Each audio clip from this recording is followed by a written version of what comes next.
Bonjour, on va voir aujourd'hui un petit peu à partir d'où je parle. Effectivement, tout le monde va parler du Reiki par rapport à son vécu, son expérience, son passé. Donc, c'est ça qui va faire que.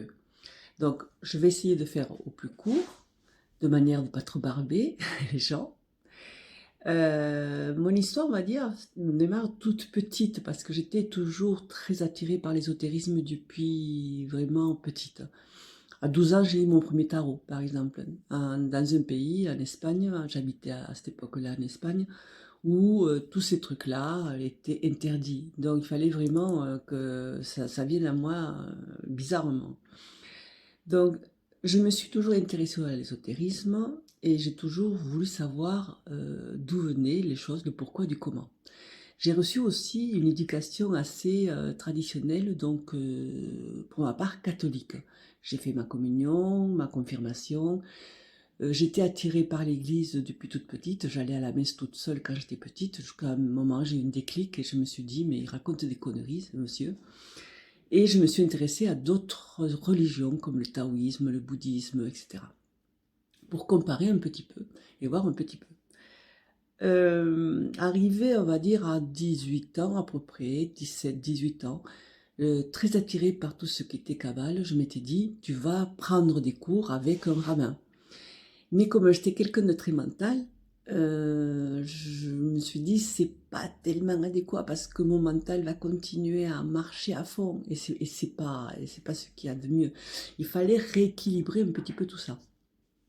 Donc je me suis dit, euh, tu vas essayer de trouver une voie où tu vas travailler davantage ton ressenti de manière à harmoniser un petit peu tout ça. Ça ne m'a pas empêché de toucher un petit peu à la cabale et puis aussi à l'astrologie, numérologie, etc. Mais je suis allée faire des stages d'énergétique, plus ou moins fameux, pas extraordinaires, jusqu'à qu'un jour il y a quelqu'un qui me dit Lydie, on devrait aller faire du Reiki. Je me dis, qu'est-ce que c'est, le Reiki? Ben, elle m'explique en gros, et je me suis dit, ben, ma foi, pourquoi pas? Pourquoi pas, on va essayer. On peut toujours regarder qu'est-ce que c'est le Reiki. Et je suis allée vraiment avec beaucoup de méfiance. Quand j'ai dit méfiance, c'était pourquoi? Étant donné que je m'intéressais déjà à la spiritualité et à l'ésotérisme, je savais très bien qu'il y avait déjà le New Age qui était en route depuis très longtemps. Et lorsqu'on on vous propose des stages, par exemple, de se faire ouvrir les chakras, et lorsqu'on connaît ce que ça veut dire, hein, de faire ouvrir les chakras, on n'y touche pas, tout simplement. C'est pas quelque chose qu'on y touche. Mais c'était la grande mode à cette époque-là de se faire ouvrir les chakras. Donc, les gens y allaient. De toute façon, du moment qu'on obtient des pouvoirs, les gens ils sont omnibulés par ça, ils y vont. Donc finalement, je suis allée au Reiki avec, on va dire, plutôt en tant qu'observatrice, voir qu'est-ce que c'est, qu'est-ce qui nous ont pondu encore le New Age. Donc je suis allée comme ça. De plus, pour mon premier stage, l'enseignante se dit je suis maître Reiki. Alors là, le mot maître Reiki, les deux ensemble, pour moi, ça ne va pas du tout ensemble. On parle d'une tradition orientale, d'accord? Et lorsqu'on s'intéresse à tout ce qui est tradition orientale, certaines philosophies, etc., le maître, c'est quelqu'un, ou le gourou, c'est quelqu'un qui ne se dit pas maître. C'est les autres qui en parlent et qui disent que c'est un maître. Donc, qu'en France, on te dise je suis maître avec un truc oriental, Reiki, ça ne pouvait pas matcher. Je me suis dit, c'est du n'importe quoi, c'est quelque chose qui ne va pas. Alors on me dit, oui, mais tu comprends, on peut dire maître parce que c'est comme un maître d'école, etc. Donc on dit bien un maître pour un maître d'école. Oui, mais là c'est dans une lignée française. Donc là on parle d'une pratique orientale. Donc d'une pratique orientale, dire qu'on est maître,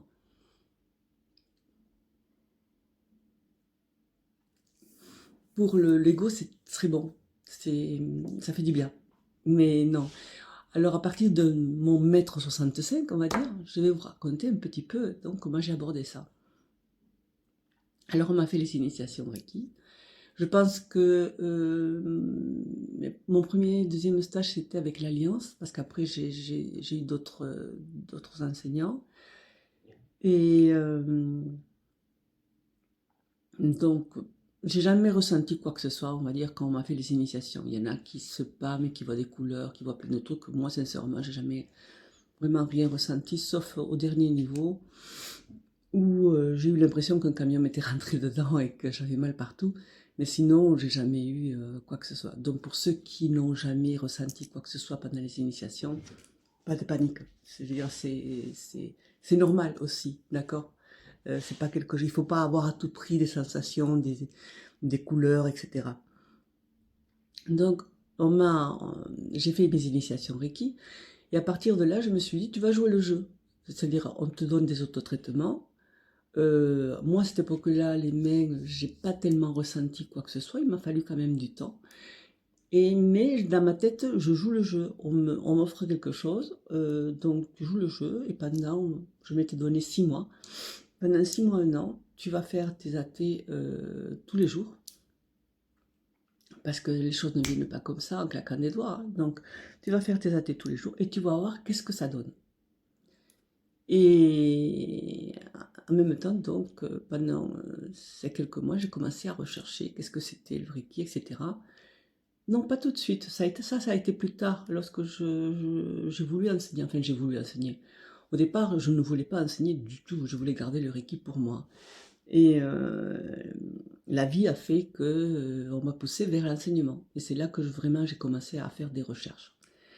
Donc finalement, je me suis rendu compte au bout de quelques mois d'athée qu'effectivement mes mains étaient bien actives, que je ressentais certaines choses, que mes mains étaient chaudes suivant les cas, etc. Donc c'est là que je me suis rendu compte que c'était pas du pipeau, le Reiki, et qu'il vraiment il se passait quelque chose. Et lorsque je me faisais des athées, je ressentais un bien-être qui était là. Et c'était pas quelque chose d'inventé. C'était vraiment quelque chose de concret, une douleur qu'on va traiter et qu'effectivement, au bout d'un certain temps, ben, ça va beaucoup mieux. Donc là, c'est quand même, on le sent. Mais je faisais mes athées tous les jours. Par la suite, lorsque finalement je me suis décidée à enseigner, étant fainéante, on va dire, je m'étais dit, tu vas acheter un bouquin de Reiki, tu vas donner ça aux élèves et puis basta, quoi, c'est bon. Il faut dire aussi que pour arriver à l'enseignement, j'ai suivi un cursus sur 4 niveaux très occidental. Alors, il faut dire que j'ai refait mon 2e niveau. C'est-à-dire que la personne qui m'a fait le premier et le 2e niveau au départ, je pense que ça devait être du Reiki Alliance. Et après, j'ai entendu parler du symbole du cœur. Et le symbole du cœur, je me suis dit, qu'est-ce que c'est ça? Pourquoi on ne m'en a pas parlé? Etc., etc. Bon, tu vas le faire le sage, comme ça tu auras le symbole du cœur. Bon. Et là, en fait, c'est du Reiki Tibet, tout simplement de Nitamokanu, avec le symbole du cœur. C'est un Reiki qui est différent. Mais à l'époque, je ne le savais pas. Et donc, je demande à l'enseignante, cette nouvelle enseignante, etc., et qui était adorable, mais complètement déconnectée de la réalité, très, très New Age par contre, et qui m'a fait peur par ses propos parce que j'étais avec une amie qui, elle, était très influençable. Donc, autant moi, je m'en foutais un petit peu de ce qu'elle racontait, autant vis-à-vis de l'amie en question, c'était pas terrible. Et je me suis rendu compte que je posais des questions et on répondait pas à mes questions. Parce que lorsque c'était des questions un peu trop pointues, elle ne savait pas. En fait, les enseignants, on va dire Reiki, la plupart du temps, ne font que répéter ce qu'on leur a dit, ce qui est bien, quelque part. Mais lorsqu'on gratte en profondeur, ils ne savent pas trop. Ce qui fait que finalement, le niveau, comme c'était du Reiki occidental, niveau 3 et 4, je suis allée moins cher. Pour avoir juste les initiations, je me suis dit, tu vas toi chercher, etc. Tu vas acheter des bouquins, tu vas chercher, tu vas fouiller, tu vas trouver vraiment qu'est-ce que c'est, vu qu'ils ne sont pas capables de te donner des réponses par rapport aux questions que tu poses. Et, et donc, j'ai fait mon chemin comme ça. Et au moment d'enseigner, c'est vrai que dans mes recherches, finalement, je me suis rendu compte que je faisais partie de la lignée de Nitamokanu, du Reiki-Shui Tibet. Et c'est à ce moment-là, j'ai pris ces manuels pour enseigner. Mais ce qui est fabuleux, c'est que entre ce que lui, il enseigne et ce que moi, j'ai eu comme enseignement, il n'y avait eu que 2 personnes entre. Et déjà, ça avait été déformer un maximum. Même si je ne suis pas pour l'enseignement qu'ils prônent, parce que je suis revenue à quelque chose de beaucoup plus traditionnel,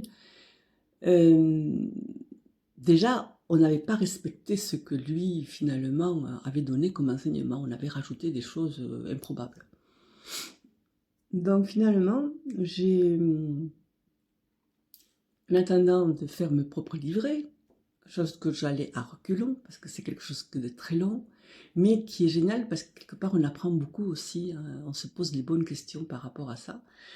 J'ai fait la rencontre de Pascal Trefangui sur le net, où il offrait les 3 tomes de Mikao Shui. C'est la... J'ai le nom maintenant qui m'échappe, mais enfin c'était concernant Mikao Shui. Et donc c'était 3 tomes en PDF et qu'il donnait gratuitement. Et je les ai lus. Et je me suis dit, enfin quelqu'un qui répond. Et quelque part, ça avait un écho à moi, parce que par rapport à mes recherches, j'avais ressenti déjà qu'il y avait des choses de cet ordre-là. Et lui, comme c'est quelqu'un qui est un expert, on va dire, dans les religions orientales, effectivement, il apportait quelque part les solutions. Alors c'est vrai que il m'avait dit, ben, si tu veux, t'as qu'à donner le livre 1 pour le niveau 1, le livre 2 pour le niveau 2, et le livre 3 pour le niveau 3. Parce que moi, j'ai fait après le Reiki en 3 temps, pas en 4 temps. Et j'ai un élève à moi qui me fait comme ça, mais c'est pas possible, il veut ta mort, et on va te tuer si tu nous donnes ça. Parce que c'est vrai que c'est pas très compréhensible si on n'a pas certaines bases un peu ésotériques pour comprendre ce qu'il dit. C'est pas toujours évident. Et même lorsqu'on le lit encore une deuxième fois, une troisième fois, on apprend des choses parce qu'il y a des choses qui s'ouvrent. Il y a plusieurs niveaux de lecture. Donc c'est passionnant, mais c'est pas évident. Et c'est là qu'on se rend compte que Mikao Shui nous a donné une méthode complète, mais vraiment complète, à tous les niveaux. Seulement, le problème, c'est que on va dire, d'une pratique qui se voulait au départ spirituelle, c'est devenu une pratique énergétique.